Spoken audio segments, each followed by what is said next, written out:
بسم اللہ الرحمن الرحیم نحمدہ ونصلی ونسلم علی رسولہ الکریم اما بعد فاعوذ باللہ من الشیطان الرجیم بسم اللہ الرحمن الرحیم لتجدن اشد الناس عداوة للذین آمنوا اليہود والذین اشرکوا ولتجدن اقربهم مودة للذین آمنوا الذین قالوا انا نصارى ذلك بأن منهم قسيسين ورهبانا وأنهم لا يستكبرون وإذا سمعوا ما أنزل إلى الرسول ترى أعينهم تفيض من الدمع مما عرفوا من الحق يقولون ربنا آمنا فاكتبنا مع الشاهدين۔ ساتواں سپارہ ہے اور ساتویں سپارے کے آغاز میں ان لوگوں کا بیان ہے جو رسول اکرم صلی اللہ علیہ وسلم کی خدمت میں حاضر ہوئے۔ یہ کون تھے؟ یہ نجران کے کچھ نصارہ تھے، اور انہوں نے آ کر حضرت عیسیٰ علیہ السلام کے متعلق نبی علیہ السلام سے کچھ سوالات کیے، اور عیسیٰ علیہ السلام کے متعلق جو کچھ قرآن مجید میں نازل ہو چکا تھا وہ سارا کا سارا رسول اکرم صلی اللہ علیہ وسلم نے انہیں پڑھ کے سنایا۔ چنانچہ وہ کہتے تھے کہ عیسیٰ علیہ السلام یہ اللہ کے بیٹے ہیں، یا اسی طرح سے اللہ تبارک و تعالیٰ کی تجلیات ان میں نازل ہوئی، اللہ حلول کر کے ان کے اندر آ گیا۔ تو اس پر فرمایا کہ یہ اللہ تبارک و تعالیٰ نے ان کو جو روح اللہ کہا ہے یا کلمت اللہ کہا ہے، اس کا یہ معنی نہیں ہے کہ اللہ تبارک و تعالیٰ نے الوہیت رب ہونے کو ان کے اندر منتقل کر دیا، یعنی ان کے اندر رب اور معبود ہونے کا کوئی تاثر نہیں ہے۔ باقی رہی یہ بات کہ ان کو کلمت اللہ کیوں کہا گیا یا ان کو روح اللہ کیوں کہا گیا، تو کہا یہ متشابہات میں سے ہے، اور متشابہات ان آیات کو کہا جاتا ہے کہ جن کا مفہوم اور معنی اللہ تبارک و تعالیٰ کے سوا کوئی نہیں جانتا۔ لہذا عیسیٰ علیہ السلام اللہ کے بندے ہیں، عیسیٰ علیہ السلام اللہ کے برگزیدہ رسول ہیں۔ تو جب انہوں نے یہ باتیں سنی تو وہ اسلام لے آئے، اور اسلام لے آئے، رسول پاک صلی اللہ علیہ وسلم کا کلام سن کر رونے لگے۔ تو اس پر اللہ پاک نے یہ آیات نازل فرمائی، لَتَجِدَنَّ أَشَدَّ النَّاسِ عَدَاوَةً لِلَّذِينَ آمَنُوا الْيَهُودَ وَالَّذِينَ أَشْرَكُوا، کہ یہود اور مشرکین یہ مسلمانوں کے ساتھ سخت ترین دشمنی رکھنے والے ہیں، اور نصارہ کی یہ جماعت، ہر نصرانی نہیں، نصارہ کی یہ خاص جماعت، چند لوگ جو آپ کے پاس آئے، ایمان لے کے آئے، فرمایا ان کے دلوں میں ایمان والوں کے لیے بڑی گنجائش ہے، یہ مسلمانوں سے محبت رکھتے ہیں، اور محبت کے دو اسباب بھی سمجھائے کہ کیوں رکھتے ہیں۔ اللہ پاک نے علت اور سبب بھی بتا دیا، ذَلِكَ بِأَنَّ مِنْهُمْ قِسِّيسِينَ، اس لیے کہ وہ بڑے بڑے علماء ہیں، حقیقت پسند لوگ ہیں، ان کو بات سمجھ میں آئی تو تسلیم کر لیا، ضد اور انا کی بنیاد پر باتوں کو ٹھکرایا نہیں۔ نمبر 2، وَرُهْبَانًا، اور یہ تارک دنیا ہے، دنیا سے بالکل بے رغبت لوگ ہیں۔ جو آدمی دنیا سے بے رغبت نہیں ہوتا اور دنیا کی محبت اس کے دل میں ہوتی ہے تو وہ اپنے اقتدار کو برقرار رکھنے کے لیے کسی کی بات تسلیم نہیں کرتا، اسے ڈر ہوتا ہے کہ اگر میں نے اس کی بات مانی تو میرا اقتدار ختم ہو جائے گا۔ تو کہا کہ نہیں، یہ دنیا پرست لوگ نہیں ہیں، یہ علماء ہیں، اہل علم ہیں، تو اہل علم کی فضیلت بھی آئی۔ کہا اس وجہ سے رسول پاک صلی اللہ علیہ وسلم کا کلام انہوں نے سنا اور ایمان لے آئے، اور اہل ایمان سے اس لیے محبت رکھتے ہیں۔ وَإِذَا سَمِعُوا مَا أُنزِلَ إِلَى الرَّسُولِ تَرَىٰ أَعْيُنَهُمْ تَفِيضُ مِنَ الدَّمْعِ، اور جب رسول پاک صلی اللہ علیہ وسلم نے ان کو یہ آیات پڑھ کر سنائیں جو نبی علیہ السلام پر نازل ہوئی تھی تو ان کی آنکھوں سے آنسو بہنے لگے، اس لیے کہ انہوں نے حق کو پہچانا، نبی علیہ السلام کی صفات کو انہوں نے پہچانا، اور کہنے لگے اے ہمارے پروردگار ہم ایمان لائے، لہٰذا ہمیں بھی اسلام کے گواہوں میں لکھ دیجئے، محمد صلی اللہ علیہ وسلم کی رسالت کے گواہ ہم لوگ بھی ہیں۔ اور کہنے لگے ہم کیوں نہ ایمان لائیں؟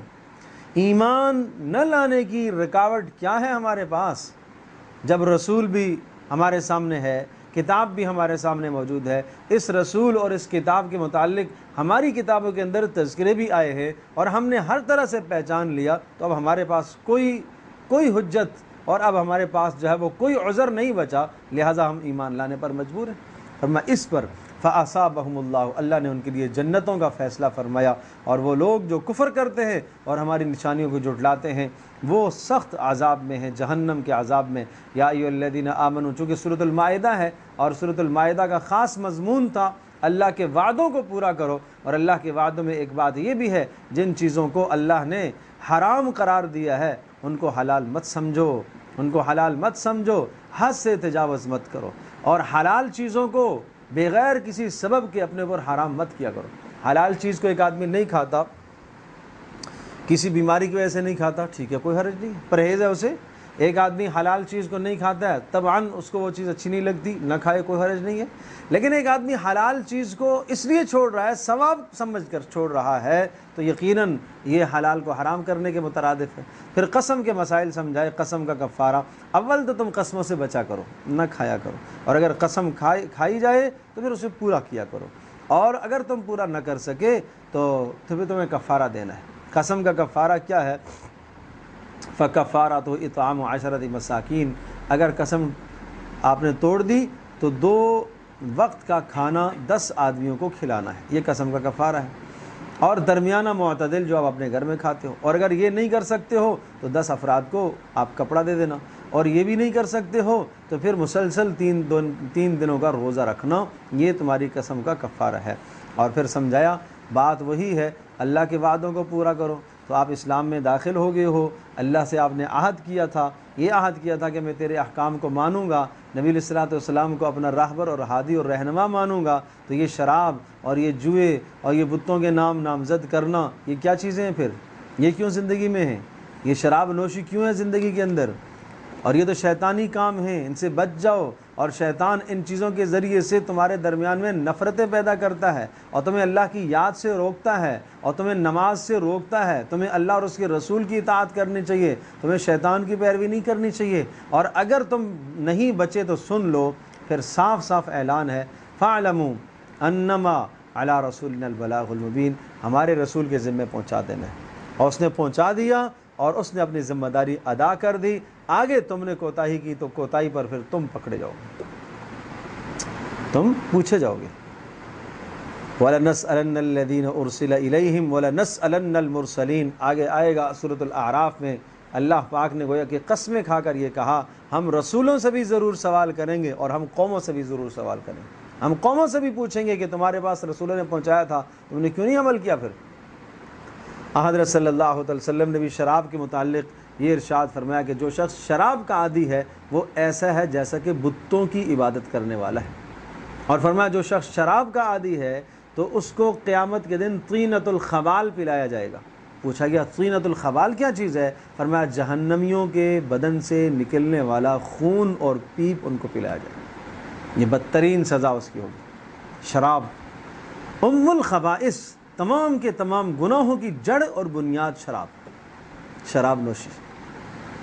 قیامت کی نشانیوں میں سے آپ نے ایک نشانی بتائی ہے کہ ایک وقت آئے گا کہ لوگ شراب کو حلال سمجھیں گے، نام بدل کر اس کو استعمال کریں گے، اور رات کو پی رہے ہوں گے، شراب نوشی میں مبتلا ہوں گے جوان، کہ صبح بندر اور خنزیر بن جائیں گے۔ اس لیے اپنے معاشرے کو اس برائی سے پاک کیا جائے، اپنی نسلوں کی نگہداشت کی جائے، ایسی مجالس میں نہ بیٹھنے دیا جائے جہاں یہ برائی کا ارتکاب کریں۔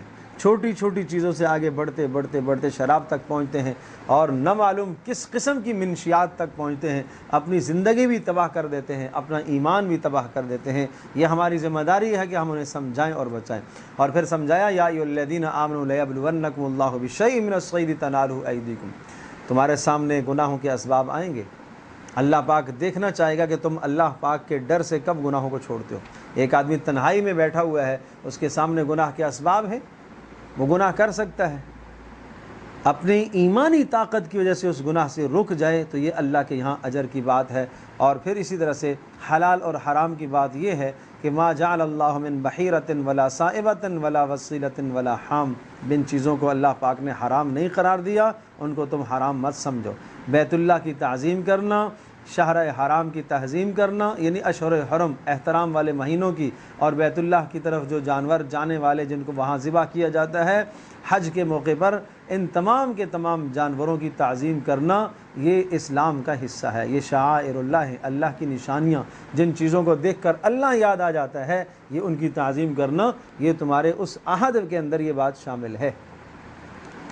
علیکم انفسکم لا یضرکم، اپنی فکر کیا کرو، کبھی ایسا نہ ہو کہ انسان دوسرے کی فکر میں ایسا لگ جائے کہ اپنے آپ کو بھول جائے، لیکن اگر تم اپنی فکر کرو گے یاد رکھیے گا لا یضرکم من ضل اذا اهتدیتم، اگر خود تم دین پر چلنا چاہو گے تو آس پاس کی کوئی گمراہی تمہارا کچھ نہیں بگاڑ سکتی۔ مسئلہ یہ ہے آج لوگ یہ کہتے ہیں کہ ماحول خراب ہے، ماحول ایسا ہے جی کیا کریں، ہر طرف جناب فسق اور فجور اور کفر اور فتنے ہیں، اور کیسے دین پر عمل کریں؟ میرے عزیز دوستو اور بزرگوں، اندر ادھر فتنہ موجود ہے، ادھر اندر خود فتنہ موجود ہے۔ اندر سے جب عمل کرنے کا جذبہ اٹھے گا تو پھر گرد و نواح کا ماحول اسے کچھ نہیں کہتا۔ کیا رسول پاک صلی اللہ علیہ وسلم کے زمانے میں کوئی ماحول وہاں درست تھا؟ جب آپ علیہ الصلوۃ والسلام نبی بنا کے بھیجے گئے تو وہاں کیسا ماحول تھا؟ صحابہ نے بھی تو اسی ماحول کے اندر دین پر عمل کیا ہے، کر کے دکھایا ہے۔ وہاں اسلام کا نام لینا، ایمان کا نام لینا، محمد صلی اللہ علیہ وسلم پر ایمان لانے کا مطلب پتہ ہے کیا ہوتا تھا؟ اپنے آپ کو موت کے سامنے پیش کرنا ہوتا تھا، اتنی سخت بات، لیکن پھر بھی وہ ایمان لائے۔ اور اسی طرح سے فرمایا وصیت کو پورا کیا کرو، اگر کہیں کوئی شخص وصیت کرتا ہے مرتے وقت اور 1/3 مال کے اندر اس کی وصیت کرنے کی گنجائش ہے، ورثاء کو چاہیے کہ اس وصیت کو پورا کر دیں۔ اور پھر آخر میں حضرت عیسیٰ علیہ الصلوۃ والسلام سے خاص طور پر اور تمام انبیاء علیہ الصلوۃ والسلام سے عمومی طور پر سوالات ہیں کہ قیامت کے دن اللہ پاک ان سے پوچھے گا کہ تم نے میرے پیغامات کو قوموں تک پہنچایا ہے؟ تو سب انبیاء اقرار کریں گے اللہ ہم نے پہنچا دیا۔ عیسیٰ علیہ الصلوۃ والسلام سے خاص طور پر یہ سوال پوچھا جائے گا، اے عیسیٰ تو بتا، اانت قلت للناس اتخذونی وامی الہین من دون اللہ، آپ نے یہ کہا تھا، آپ کی قوم تو یہ کہہ رہی ہے کہ ہمیں تو عیسیٰ بن مریم نے کہا تھا کہ مجھے اور میری ماں کو معبود بناؤ، کیا تو نے کہا تھا؟ تفاسیر میں لکھا ہے کہ جب یہ سوال ہوگا تو عیسیٰ علیہ الصلوۃ والسلام کے جسم سے پسینہ نکل آئے گا اور پسینے کی جگہ مساموں سے خون بہہ پڑے گا، اللہ کا جلال اور رعب اور دبدبہ ایسا ہوگا، اور یہ جواب دیں گے سبحانک، اے اللہ تو پاک ہے، ما یکون لی ان اقول ما لیس لی بحق، کہ میں تیرے بارے میں ایسی باتیں بولوں جو مجھے زیب نہیں دیتی، میں نے تو نہیں کہا، ان کنت قلت فقد علمت، اے اللہ اگر میں نے کہا تو تو جانتا ہے، تعلم ما فی نفسی ولا اعلم ما فی نفسک، اے اللہ میرے اندر کے جو سارے احساسات اور خیالات ہیں اے اللہ ان سے تو آگاہ ہے، تیرے پاس جو علم ہے اے اللہ میں اس علم کو نہیں جانتا ہوں، تو غیب جاننے والا ہے، ما قلت لهم الا ما امرتنی به، اے اللہ جو کچھ تو نے مجھے حکم دیا تھا وہ میں نے اپنی قوم کو بتایا، اور وہ کیا بتایا تھا؟ ان اعبدوا اللہ ربی وربکم، اللہ کی بندگی کرو جو میرا بھی پروردگار ہے تمہارا بھی ہے۔ اور جب میں وہاں موجود تھا تو اے اللہ اس وقت کی گواہی تو میں دے سکتا ہوں جب تو نے مجھے اپنے پاس بلا لیا، اوپر اٹھا لیا، آسمانوں پر بلا لیا، اس کے بعد اللہ مجھے نہیں معلوم کیا حالات ہیں۔ وَكُنْتَ أَنْتَ الرَّقِيبَ عَلَيْهِمْ، اے اللہ پھر تو ہی نگران تھا اور تو ہی ہر شے پر گواہ ہے، إِن تُعَذِّبْهُمْ فَإِنَّهُمْ عِبَادُكَ، اے اللہ اگر تو ان کو سزا دے تیرے بندے ہیں، اگر معاف کر دے تو معاف کرنے کی قدرت رکھتا ہے۔ یہ آیت کریمہ ایک مرتبہ رسول پاک صلی اللہ علیہ وسلم رات کو پڑھنے لگے اور ساری رات پڑھتے پڑھتے گزار دی اس آیت کو، إِن تُعَذِّبْهُمْ فَإِنَّهُمْ عِبَادُكَ، اے اللہ اگر تو عذاب دے گا تو تیرے بندے ہیں، تو دینے پر قدرت رکھتا ہے، اور اگر تو معاف کر دے تو یہ تیری رحمت اور مغفرت ہے۔ قال اللہ ھذا یوم ینفع الصادقین، فرمایا یہ قیامت کا دن آئے گا جس دن سچ بولنے والوں کو ان کا سچ نفع دے گا، بس سچائی نفع دے گی، باقی سب باتیں پیچھے رہ جائیں گی۔ اور فرمایا ایمان والوں کے لیے اللہ نے جنت کے وعدے فرمائے، اللہ ان سے راضی اور وہ اللہ سے راضی ہے۔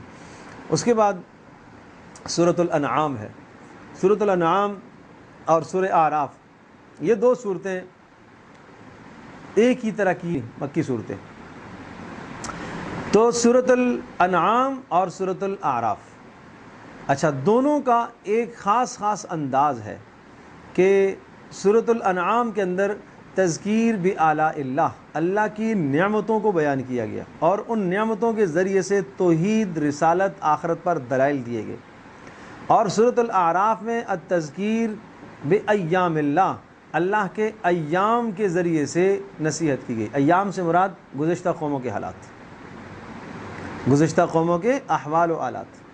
تو اب ہم یہاں دیکھتے ہیں سورۃ الانعام مکی صورت ہے۔ الحمدللہ الذی خلق السماوات، بڑی نعمت کیا ہے؟ اللہ نے آسمان و زمین کو بنایا ہے، اور اللہ پاک نے اندھیروں کو اور اجالوں کو اللہ نے بنایا ہے۔ معنی یہ کہ اجرام فلکیہ، آسمانی مخلوقات کا بھی اللہ مالک ہے۔ دیکھنے جو مخلوق نظر آنے والی ہے اس کا مالک بھی اللہ، جو نظر نہیں آنے والی اس کا مالک بھی اللہ ہی ہے، جو محسوس کی جانے والی ہے اس کا بھی مالک اللہ، جو نہیں محسوس کی جانے والی اس کا مالک بھی اللہ ہے۔ تو دو طرح کے دلائل ہوں گے۔ عرض کیا کہ اللہ کی نعمتیں، لیکن نعمتیں ہمیشہ دو طرح کی قرآن ذکر کرتا ہے، ایک نعمت انفسیہ اور دوسرا نعمت آفاقیہ۔ آفاقیہ کا مطلب وہ نعمتیں جن کا تعلق کائنات کے ساتھ ہے۔ کائنات میں بکھری ہوئی نعمتیں انسانوں کے لیے اللہ نے کیا کچھ بنایا ہے، آسمان، سورج، چاند، ستارے، آسمانوں سے پانی کا برسنا، زمین سے نباتات کا اگنا، پہاڑوں کا ہونا، فضاؤں کا ہونا، موسموں کی تبدیلی، دن رات کا ہونا، سمندروں کے اندر بڑی بڑی کشتیوں کا چلنا، یہ سب کیا ہیں؟ اللہ کی نعمتیں۔ یہ سب کس لیے ہیں؟ انسانوں کے فائدے کے لیے۔ جانوروں کا پیدا ہونا، یہ سب کیا ہے؟ یہ سب انسان کے فائدے کے لیے اللہ نے بنایا۔ ان کو کہتے ہیں یہ آلائے آفاقیہ، گرد و نواح کی نشانیاں اور گرد و نواح کی نعمتیں۔ اور ایک ہوتی ہیں نعمت انفسیہ، انسان کے جسم میں اللہ نے کیا کچھ رکھا ہے، سر سے لے کر پیر تک کیا کیا نعمتیں دی ہیں۔ آنکھیں اللہ نے تمہیں دی ہیں، زبان اللہ نے تمہیں دی ہے، کان اللہ نے دی ہے، عقل عطا فرمائی ہے۔ یہ نعمتیں کیا کہلاتی ہیں؟ نعمت انفسیہ، تمہاری جان کے اندر کیا کیا نعمتیں۔ تو دونوں طرح کی اس میں نعمتیں چلیں گی۔ تو آغاز جو ہے نعمت آفاقیہ سے ہوا، اور پھر هو الذی خلقکم من طین، یہ ہے نعمت انفسی، اللہ نے تمہیں بھی بنایا ہے اور تمہارے لیے بھی اللہ نے ایک وقت مقرر رکھا ہے۔ پھر کیوں جھٹلاتے ہو؟ وَهُوَ اللَّهُ فِي السَّمَاوَاتِ وَفِي الْأَرْضِ يَعْلَمُ سِرَّكُمْ وَجَهْرَكُمْ، اللہ وہ ذات ہے جو آسمان و زمین کے سارے بھیتوں کو جانتا ہے۔ اور وَمَا تَأْتِيهِم مِّنْ آیَةٍ مِّنْ آیَاتِ رَبِّهِمْ إِلَّا كَانُوا عَنْهَا مُعْرِضِينَ۔ صورتحال یہ ہے کہ جب بھی ان کے پاس کوئی نشانی آتی ہے یہ انکار کرتے ہیں، اور یہ کہتے ہیں کہ جناب لو نزلنا علیک کتابا فی قرطاس، ہاں ہم رسول آپ کو مانیں گے۔ اہل مکہ نے کہا تھا ہم رسول مانیں گے، لیکن اگر ایک ہمارے دیکھتے دیکھتے کتاب اترے اور ہم اس کو چھوئیں، ہم ہاتھ لگائیں کہ ہاں ہاں یہ اللہ کی طرف سے آئی ہے کتاب، پھر مان لیں گے۔ اور آپ رسول ہیں، یہ کیسا رسول ہے؟ رسول تو کوئی فرشتہ ہونا چاہیے۔ تو اس پر اللہ نے ارشاد فرمایا ایسی باتیں نہ کرو، اگر فرشتوں کو تم مانگتے ہو تو فرشتہ جب آتا ہے تو پھر عذاب کا فیصلہ لے کے آتا ہے، پھر وہ عذاب لے کے آئے گا، وہ تمہاری ہدایت کے لیے نہیں آئے گا، وہ تمہیں واعظ کرنے کے لیے فرشتہ نہیں آئے گا، واعظ کرنے کے لیے رسول ہے، سمجھانے کے لیے رسول ہے جو تمہارے اندر کا ہے۔ تم انسان ہو، رسول بھی انسان ہے۔ اس طرح کی باتیں نہ کرو۔ اور پھر اعلان براعت کیا گیا کہ اس قسم کے عقیدے اور اس قسم کے نظریات اللہ تبارک و تعالیٰ ایسی سوچیں تمہاری پوری نہیں کرے گا، اس قسم کی باتیں بیہودہ ہیں۔ اور اے نبی آپ صاف صاف کہہ دیجئے کہ مجھے تو اس بات کا حکم دیا گیا کہ میں اللہ کے ساتھ کسی کو شریک نہ ٹھہراؤں، اور مجھے اس بات کا خدشہ ہے کہ اگر میں ان باتوں کو میں نہ پورا کروں تو عذاب یوم عظیم، بڑے دن کا عذاب، وہ اس سے مجھے ڈر لگتا ہے۔ من یصرف عنہ یومئذ فقد رحمہ، جس شخص کو اللہ پاک اس دن بڑے عذاب سے بچا لے گا وہ اس پر اللہ نے رحم کیا۔ وذالک الفوز المبین، اور یہ ہے صاف ستھری کامیابی۔ اور پھر سمجھا دیکھو اگر اللہ کسی کے ساتھ نقصان کا ارادہ کرے کوئی اسے خیر نہیں پہنچا سکتا، اور اگر اللہ پاک کسی کے ساتھ خیر کا ارادہ فرمائے کوئی اس کو نقصان نہیں دے سکتا۔ الذین آتیناہم الکتاب، اہل کتاب یہود نصارہ، ان کا تذکرہ یہ آیا۔ یہ محمد صلی اللہ علیہ وسلم کو، یہ قرآن کو ایسے جانتے ہیں جس طرح سے اپنی اولاد کو آدمی جانا کرتا ہے، لیکن ہٹ درمی، ضد، عناد کی بنیاد پر یہ ایمان نہیں لاتے۔ اس سے بڑا کون ظالم ہو سکتا ہے جو اللہ پر جھوٹ باندھے، یعنی یہ منسوب کرے کہ اللہ نے یہ رسول نہیں بھیجا، یہ جھوٹ باندھنا ہے۔ اللہ کی بات کا انکار کرنا یہ اللہ پر جھوٹ باندھنا ہے۔ پھر اس کے بعد احوال آخرت ذکر کیے اور دنیا کی حقیقت سمجھائی۔ وما الحیات الدنیا الا لعبا ولہو، دنیا کی زندگی کھیل تماشا ہے، اس کے پیچھے، یہاں کے اقتدار کے پیچھے آ کر تم رسول کی بات کو جھٹلاؤ، نبی کی بات کا انکار کر دو۔ اور پھر رسول پاک صلی اللہ علیہ وسلم کو تسلی ہے وَلَقَدْ كُذِّبَتْ رُسُلٌ مِّن قَبْلِكَ، اے نبی آپ غمگین نہ ہو، آپ سے پہلوں کو بھی قوموں نے جھٹلایا ہے، آپ سے پہلے رسولوں کو بھی قوموں نے جھٹلایا ہے، اور ان کو سخت اذیتیں دی گئی ہیں۔ پھر اللہ کی مدد آئی ہے۔ اللہ کے فیصلے بدلتے نہیں ہیں۔ وَلَقَدْ جَاءَكَ مِن نَبَإِ الْمُرْسَلِينَ، انبیاء المرسلین، انبیاء مرسلین، نبأ المرسلین، نبیوں کی خبریں آپ کے پاس آ چکیں، ان سے سبق حاصل کریں، ان سے آپ تسلیاں حاصل کریں۔ وَإِن كَانَ كَبُرَ عَلَيْكَ إِعْرَاضُهُمْ، یہ رسول پاک صلی اللہ علیہ وسلم کو حکم دیا۔ آپ علیہ السلام کے دل میں یہ تمنا تھی کہ جس طرح کے یہ معجزات مانگتے ہیں، اگر یہ معجزہ پورا ہو جائے تو یہ ایمان لے آئیں گے۔ کہا اے نبی، اگر ان کا اعراض کرنا، آپ پر ایمان نہ لانا آپ کو ناگوار گزرتا ہے، گراں گزرتا ہے، تو آپ کی استطاعت ہے تو زمین کے اندر کوئی سرنگ نکالیے یا آسمان میں کوئی سیڑھی باندھ دیجئے اور اس سیڑھی پر چڑھ کر پھر جو نشانی آپ چاہتے ہیں لے آئیے۔ تو یہ نبی کے مختار کل ہونے کی نفی ہے۔ اے نبی، یہ کام آپ کا نہیں ہے، آپ کا کام ابلاغ ہے، آپ بشیر ہیں، آپ نذیر ہیں، معجزات لانا اللہ کا کام ہے۔ یہ سمجھایا، قوموں کو سمجھایا کہ یہ نبی کا، جو نبی کا فریضہ ہے اس سے متعلق آپ سوال کرو۔ آپ کبھی کہتے ہو کہ زمین سے نہریں نکال کے لے آئے، کبھی کہتے ہو آسمان سے پتھر برسائے، کبھی یہ کہتے ہو کہ آسمان سے فرشتہ آ جائے، کبھی یہ کہتے ہو کہ جناب ہمارے دیکھتے ہی دیکھتے جناب زمین سے چشمے نکال دے۔ یہ کیسی باتیں کرتے ہو؟ یہ تو خدائی اختیارات ہیں، یہ خدائی اختیارات تم نبی کے اندر کیوں مانتے ہو؟ اور پھر ایک قانون سمجھایا، وَلَقَدْ أَرْسَلْنَا إِلَىٰ أُمَمٍ مِّن قَبْلِكَ، آپ سے پہلے بھی رسول آتے رہے، اور جب رسول آتے ہیں اور رسولوں کی مخالفت قوموں نے کی تو اللہ تبارک و تعالیٰ نے قوموں کو عذابوں میں پکڑا۔ کیسے عذابوں میں پکڑا؟ اللہ پاک تنگیوں میں مبتلا کرتا ہے، اور تنگیوں میں مبتلا ہونے کے بعد اگر وہ بدل جاتے ہیں، حالات ٹھیک کر لیتے ہیں تو صحیح ہے، نہیں تو اللہ پاک پھر وسعت لے کے آتا ہے۔ یہ بھی آزمائش ہوتی ہے۔ جب ان دونوں امتحانات میں وہ ناکام ہو جاتے ہیں، فرمایا فَأَخَذْنَاهُمْ بِالْبَأْسَاءِ وَالضَّرَّاءِ، جسمانی بیماریوں میں مبتلا ہم نے ان کو کیا اور مالی تنگیوں میں مبتلا کیا۔ کیوں؟ لَعَلَّهُمْ يَتَضَرَّعُونَ، تاکہ اللہ کی طرف پلٹیں۔ کیوں نہیں پھر پلٹے؟ فَلَمَّا جَاءَهُمْ بَأْسُنَا تَضَرَّعُوا، کیوں نہیں انہوں نے اللہ کی طرف تضرع کیا؟ وَلَكِنْ قَسَتْ قُلُوبُهُمْ، ایسے حالات میں ان کے دل اور سخت ہوتے گئے۔ جب دل اور سخت ہوتے گئے، شیطان ان کے گناہوں کو اچھا کر کے دکھانے لگا۔ پھر فَلَمَّا نَسُوا مَا ذُكِّرُوا بِهِ، وہ نشانیاں جن نشانیوں کے ذریعے سے انہیں ڈرایا گیا وہ سب بھول بھلا گئے، تو ہم نے ہر چیز کے دروازے ان پر کھول دیے، فتح دے دی، صحت مل گئی، مال کی فراوانی ہو گئی، اور یہ سمجھنے لگے کہ اللہ ہم سے راضی ہے۔ حتیٰ اذا فرحوا بما اوتوا، جو کچھ ملا اس پر اترانے لگے، اخذناہم بغتۃ، پھر اچانک ہماری پکڑ آئی۔ فقطع دابر القوم الذین ظلموا، ان ظالموں کی جڑ اکھیڑ دی گئی۔ تو یہ ضابطہ سمجھایا کہ اللہ کا ضابطہ اور اصول یہ ہے، کسی کو مال کی فراوانی دے دینا یہ کامیابی کی دلیل نہیں، کسی کو فقر میں مبتلا کر دینا یہ ناکامی کی دلیل نہیں ہے، یہ امتحان ہے، یہ آزمائش ہے۔ وما نرسل المرسلین الا مبشرین ومنذرین، اور پھر رسولوں کا وظیفہ اور فریضہ سمجھایا کہ رسولوں کا کام تو بشارتیں سنانا اور ڈرانا ہوتا ہے، ماننے والوں کو خوشخبریاں سنانا اور نہ ماننے والوں کو ڈراوے سنانا۔ جو آدمی اپنے ایمان کو بچانے کی کوشش کرتا ہے، اعمال درست کر لیتا ہے، آخرت میں اس پر کوئی غم نہیں ہوگا۔ یہ آپ سے اس قسم کے معجزات مانگتے ہیں، قل، کہہ دیجئے، لا اقول لکم عندی خزائن اللہ، میرے پاس اللہ کے خزانے نہیں ہیں میں خود لے آؤں۔ یہ پوچھتے ہیں قیامت کب آئے گی، آپ بتا دیجئے ولا اعلم الغیب، مجھے کوئی غیب نہیں پتہ۔ یہ پوچھتے ہیں کہ جناب آپ فرشتہ کیوں نہیں ہیں، ولا اقول لکم انی ملک، میں نے کون سا دعویٰ کیا کہ میں فرشتہ ہوں، آپ یہ کہہ دیجئے میں تو ایک انسان ہوں۔ ان اتبع الا ما یوحى الی، میں تو وحی کی اتباع کرنے والا ہوں۔ قل هل يستوي الاعمى والبصیر، آپ ان سے یہ کہہ دیجئے هل يستوي الاعمى والبصیر، کیا اندھا اور بینا دونوں برابر ہو سکتے ہیں؟ یعنی یہ اندھوں والی باتیں کرتے ہو جو میرے اختیار کی چیز نہیں ہے، وہ تم مجھ سے کیوں مطالبہ کرتے ہو؟ اور نمبر دو، دوسری بات یہ ہے کہ میں تو ایک نور نبوت مجھے دیا گیا ہے، مجھے اللہ کی طرف سے وحی آتی ہے، تو میں تو بصیر ہوں، میں تو دیکھنے والا ہوں، اور جو میرے اوپر ایمان نہیں لاتا ان کی مثال اندھوں کی سی ہے، کافروں کی مثال اندھوں کی سی ہے۔ افلا تتفکرون، اتنی موٹی سی بات بھی آپ کو سمجھ میں نہیں آتی ہے؟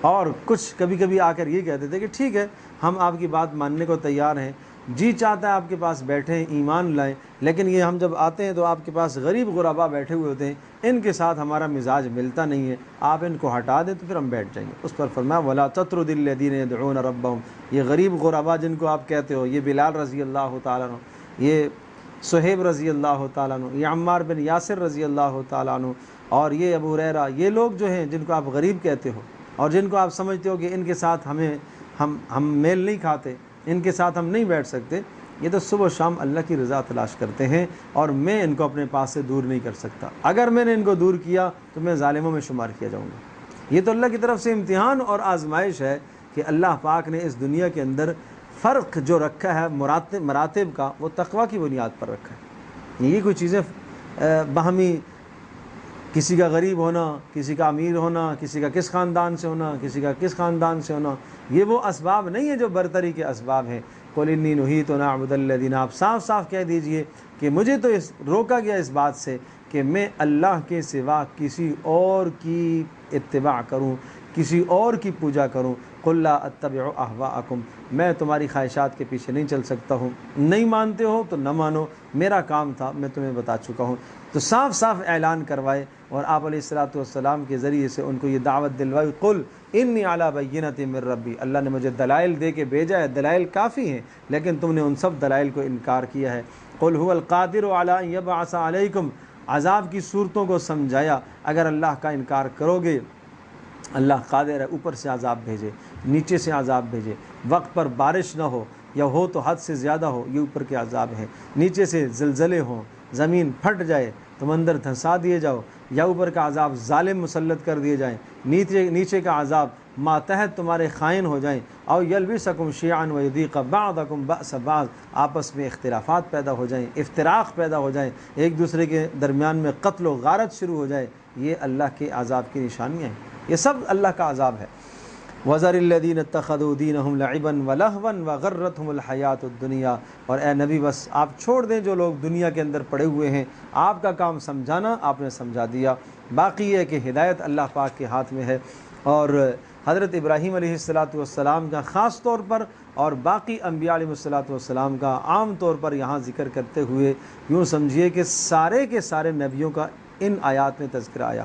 یہ ایک رکوع ایسا ہے کہ جس میں اللہ نے 18 نبیوں کا ایک جگہ پر نام لیا، ایک خوبصورت گلدستہ آپ اس کو کہہ لیجئے، انبیاء علیہ السلام کے ناموں کا خوبصورت گلدستہ یہاں ذکر ہے، اور وہ 18 نام ذکر کر کے فرمایا وَمِنْ آبائِهِمْ، ان نبیوں کے جو باپوں میں نبی گزرے اور ان کی اولادوں میں جو نبی گزرے، ان کے بھائیوں میں جو نبی گزرے، سب کے سب اگر لو اشرکو، اگر کسی نے بھی شرک کیا تو ان کی نبوت بھی ختم ہو جائے گی، سارے اعمال ان کے ضائع ہو جائیں گے۔ بالفرض والمحال، تصور بھی نہیں ہے کہ نبی شرک کرے، ادنا سے ادنا شائبہ بھی نہیں ہے، لیکن سمجھایا کہ اتنا بدترین جرم ہے شرک، اس کے ساتھ کوئی بھی عمل اللہ کے یہاں قبول نہیں ہے۔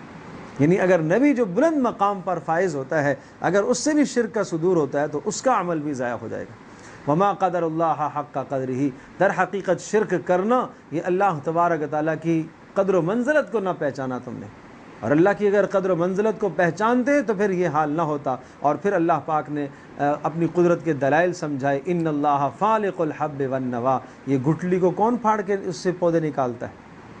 کون ایک بے جان سے جاندار اور جاندار سے بے جان کو کون نکالتا ہے؟ اس رب کو چھوڑ کر تم کہاں بھٹکے پھرتے ہو؟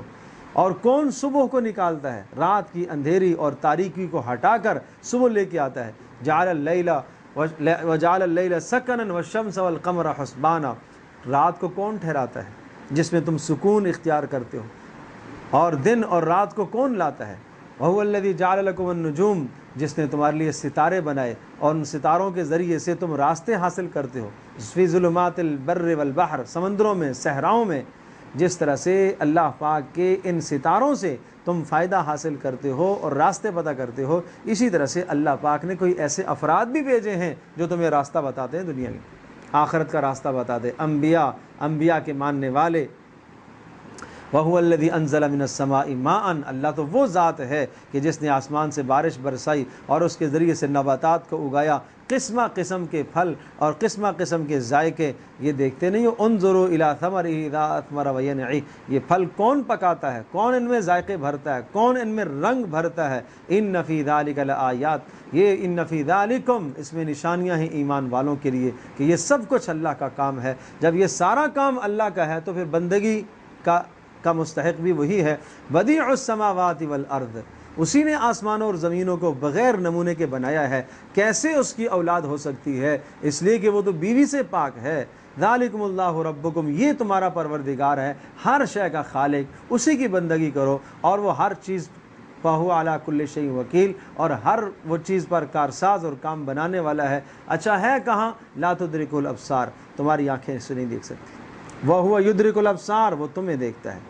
قد جاءکم بصائر من ربکم، ان سب کے بعد اب اللہ کی قدرت کے بڑے دلائل آگے، جو سمجھے گا وہ اپنے لیے، اور جس نے نہ سمجھا وہ اپنا ہی نقصان کرے گا۔ اے نبی، آپ کا کام یہ ہے، اتبع ما اوحی الیک من ربک، تیرے پروردگار کی طرف سے جو وحی آئی آپ اسی کی اتباع کیجیے، اور وحی کا مضمون یہ ہے لا الہ الا ہو واعرض عن المشرکین، اللہ کے سوا کوئی عبادت کے لائق نہیں، آپ ان سے اعراض کیجیے۔ باقی ان کے معبودوں کو اور ان کے بتوں کو فرمایا کہ آپ ان کو برا بلا نہ کہیں، ولا تسبوا الذین يدعون من دون اللہ، اگر آپ ان کو برا بلا کہیں گے، ان کو گالیاں دیں گے، تو اس کے نتیجے میں یہ ہوگا کہ یہ آپ کے رب کو برا بلا کہیں گے۔ کذالک زینا لکل امۃ عملہم، یہ دنیا میں آزمائش ہے، یہ آزمائشیں ہیں۔ باقی یہ قسمیں کھا کے یہ کہتے ہیں لئن جاءتہم آیۃ لیؤمنن بہا، اگر جس طرح سے ہم نشانی مانگتے ہیں ایسی اگر آ گئی تو ہم ایمان لائیں گے۔ کہو نشانیاں ساری اللہ کے پاس ہیں، کہ اللہ نے کافی نشانیاں دکھا دی ہیں، اس کے بعد بھی تمہارا ایمان نہ لانا یہ اس بات کی دلیل ہے کہ تم اندر سے ایمان لانا ہی نہیں چاہتے ہو۔ اللہ تبارک تعالی ہم سب کے لیے سمجھنا عمل کرنا آسان۔